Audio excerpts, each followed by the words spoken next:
Hi hello ನಮಸ್ಕಾರ, welcome to motivational channel. ನಾನು ನಿಮ್ಮ ಯಶೋಧ ಆರ್. ಐ ಹೋಪ್ ನೀವೆಲ್ಲರೂ ತುಂಬಾ ಚೆನ್ನಾಗಿದ್ದೀರಾ ಅಂತ ಭಾವಿಸ್ತಾ ನಾನು ತುಂಬಾ ಚೆನ್ನಾಗಿದ್ದೀನಿ ಸ್ನೇಹಿತರೆ.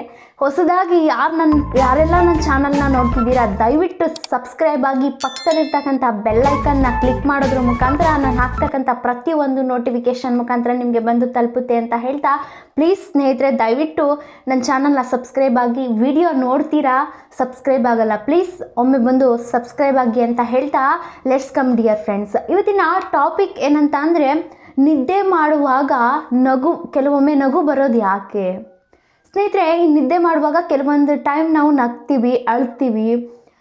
ಈ ನಿದ್ರೆ ಅನ್ನೋದು ಮನುಷ್ಯನಿಗೆ ತುಂಬ ಬಹಳ ಮುಖ್ಯ. ಈ ನಿದ್ರಾಹೀನತೆ ಸಮಸ್ಯೆಯನ್ನು ಕೆಲವರು ತುಂಬಾ ಎದುರಿಸ್ತಾ ಇರ್ತಾರೆ. ಈ ನಿದ್ರೆ ಬಗ್ಗೆ ನಾನು ಕೆಲವೊಂದು ವಿಡಿಯೋನ ಮಾಡಿದ್ದೀನಿ. ಅಲ್ಲಿಗೆ ನನ್ನ ವಿಡಿಯೋ ಕ್ಲಿಪ್ ಹೋಗಿ ನೋಡಿದ್ರೆ ನಿಮಗೆ ನಿದ್ರೆ ಬಗ್ಗೆ ಕ್ಲಿಯರ್ ಅರ್ಥ ಆಗುತ್ತೆ. ಸೊ ಈ ನಿದ್ರೆಯಲ್ಲಿ ಅಳೋದು, ನಗೋದು, ನಡೆದಾಡೋದು, ಮಾತಾಡೋದು, ಇದೇ ಥರ ಅನೇಕ ಸಮಸ್ಯೆಗಳನ್ನು ಎದುರಿಸ್ತಾ ಇರ್ತೀವಿ. ಸೊ ಈ ನಲ್ಲಿ ಅಳೋದು, ಮಾತಾಡೋದು ಬಗ್ಗೆ ತಜ್ಞರು ಏನಂತ ಹೇಳಿದ್ದಾರೆ ಅನ್ನೋದ್ರ ಬಗ್ಗೆ ಇವತ್ತಿನ ವಿಡಿಯೋದಲ್ಲಿ ಚರ್ಚಿಸ್ತಾ ಹೋಗೋಣ. ದಯವಿಟ್ಟು ವಿಡಿಯೋನ ಎಲ್ಲೂ ಸ್ಕಿಪ್ ಮಾಡದೆ ಪೂರ್ತಿಯಾಗಿ ನೋಡಿ ಸ್ನೇಹಿತರೆ, ಯಾಕಂದರೆ ನಾನು ಪಾಯಿಂಟ್ ವೈಸ್ ಹೇಳ್ತಾ ಹೋಗ್ತೀನಿ. ನಿಮಗೆ ಸ್ಕಿಪ್ ಮಾಡಿ ವಿಡಿಯೋ ನೋಡ್ತು ಅಂದರೆ ಟಾಪಿಕ್ ಅರ್ಥ ಆಗಲ್ಲ ಅಂತ ಹೇಳ್ತಾ, ದಯವಿಟ್ಟು ಇನ್ನೊಮ್ಮೆ ಹೇಳ್ತಾ ಸಬ್ಸ್ಕ್ರೈಬ್ ಆಗಿ ಅಂತ ಹೇಳ್ತಾ, ಲೆಟ್ಸ್ ಕಮ್ ಡಿಯರ್ ಫ್ರೆಂಡ್ಸ್. ನಗೋದು ಆರೋಗ್ಯಕ್ಕೆ ತುಂಬಾ ಒಳ್ಳೆಯದು. ನಮ್ಮ ಜೀವನದಲ್ಲಿ ನಗು ಅನ್ನೋದು ತುಂಬಾ ಒಳ್ಳೆಯದು, ನಮ್ಮ ಆರೋಗ್ಯವನ್ನು ಎಷ್ಟೋ ಸುಧಾರಿಸುತ್ತೆ. ಆದರೆ ನಿದ್ದೆಯಲ್ಲಿ ನಗೋದು ಆರೋಗ್ಯಕರವೇ ಎಂಬ ಪ್ರಶ್ನೆ ನಮ್ಮಲ್ಲಿ ಉದ್ಭವಿಸುತ್ತೆ. ಈ ತಜ್ಞರ ಪ್ರಕಾರ ನಿದ್ರೆಯಲ್ಲಿ ನಗೋದ್ರಿಂದ ನಮ್ಮ ಆರೋಗ್ಯಕ್ಕೆ ಅಥವಾ ಮಾನಸಿಕ ಆರೋಗ್ಯಕ್ಕೆ ಯಾವುದೇ ರೀತಿ ಹಾನಿಯನ್ನು ಉಂಟು ಮಾಡಲ್ಲ. ಆದರೆ ವಯಸ್ಕರು, ಅಪ್ರಾಪ್ತ ವಯಸ್ಕರು ಇದ್ರ ಬಗ್ಗೆ ಗಮನ ವಹಿಸ್ತಾ ಇರೋದು ಸರಿಯಲ್ಲ.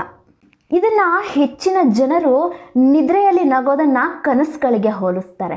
ನಾವು ವಾಸ್ತವಿಕವಾಗಿ ಯಾದೃಚ್ಛಿಕ ಕಣ್ಣಿನ ಚಲನೆಗಳು ಅಂತ ಕೂಡ ಕರೀತಾರೆ. ಗಾಢವಾದ ನಿದ್ರೆಯಲ್ಲಿದ್ದಾಗ ಅವರು ಕನಸುಗಳನ್ನು ಕಾಣ್ತಾ ಇದ್ದಾಗ ನಗ್ತಾರೆ ಅಥವಾ ಅಳ್ತಾರೆ ಅನ್ನೋದನ್ನು ಮಾತಾಡ್ತಾರೆ. ಆದರೆ ಈ ಗಾಢವಾದ ನಿರಂತರವಾದಂತಹ ನಗು ನಿದ್ರೆಯಲ್ಲಿ ಇದ್ದರೆ ಇದನ್ನು ನಿರ್ಲಕ್ಷಿಸಬೇಡಿ. ನಿದ್ರೆಯಲ್ಲಿ ನಿರಂತರವಾಗಿ ನಗು ಇದ್ದರೆ ಇದನ್ನು ಗಂಭೀರವಾಗಿ ಪರಿಶೀಲಿಸಿ ಇದನ್ನು ನಿರ್ಲಕ್ಷಿಸಬೇಡಿ. ಯಾಕಂತಂದರೆ ಇದು ಒಂದು ಮಾನಸಿಕ ಸಮಸ್ಯೆಯು ಕೂಡ ಒಂದು ಸಂಕೇತ ಆಗಿರುತ್ತೆ. ನಿದ್ರೆಯ ಅಸ್ವಸ್ಥತೆಯಲ್ಲಿರುವಂತಹ ಜನರು ಈ ನಿದ್ರೆಯ ಸ್ನಾಯು ಅಂಟೋನಿಯವನ್ನು ಅನುಭವಿಸಲು ಸಾಧ್ಯ ಆಗಲ್ಲ ಅವರಿಗೆ. ಇದು ಒಂದು ನಗುವಿಗೆ ಕಾರಣ ಆಗ್ಬೋದು. ಹೆಚ್ಚಿನ ಜನರು ಆಳವಾದಂತಹ ನಿದ್ರೆಯಲ್ಲಿದ್ದಾಗ ನಗ್ತಾರೆ, ಅಳ್ತಾರೆ ಅಥವಾ ಮಾತಾಡ್ತಾರೆ ಅಥವಾ ನಡೀತಾರೆ. ಇದು ಒಂದು ಕೂಡ ಅವರ ಮಾನಸಿಕ ನಿದ್ರಾಹೀನತೆಗೂ ಕೂಡ ಒಂದು ಸಮಸ್ಯೆ ಆಗೋದಕ್ಕೂ ಕೂಡ ಒಂದು ಕಾರಣ. ಪಾರ್ಕಿನ್ಸನ್ ಕಾಯಿಲೆಯಂತಹ ನರವೈಜ್ಞಾನಿಕ ಅಸ್ವಸ್ಥತೆಗಳ ಜನರನ್ನು RBDಗೆ ಮುನ್ಸೂಚನೆಯನ್ನು ನೀಡುತ್ತೆ.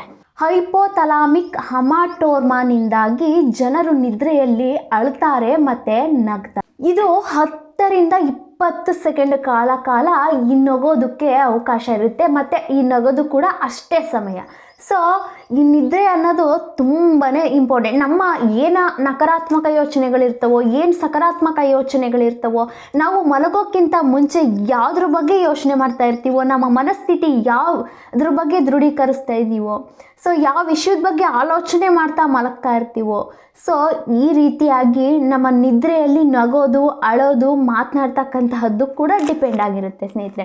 ಐ ಹೋಪ್ ಈ ವಿಡಿಯೋ ನಿಮಗೆ ಇಷ್ಟ ಆಗಿದೆ ಅಂತ ಭಾವಿಸ್ತಾ, ಈ ನಿದ್ರೆ ಅನ್ನೋದು ಮನುಷ್ಯನಿಗೆ ತುಂಬಾ ಇಂಪಾರ್ಟೆಂಟ್ ಸ್ನೇಹಿತರೆ.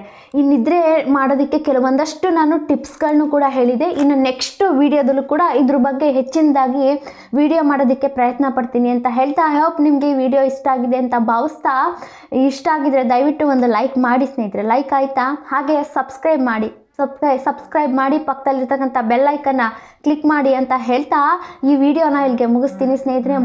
ಮುಂದೆ ಒಂದು ವಿಡಿಯೋದಲ್ಲಿ ಹೊಸದೊಂದು ವಿಷಯದೊಂದಿಗೆ ಬರ್ತೀನಿ ಅಂತ ಹೇಳ್ತಾ, ಅಲ್ಲಿವರೆಗೂ ನಮಸ್ಕಾರ.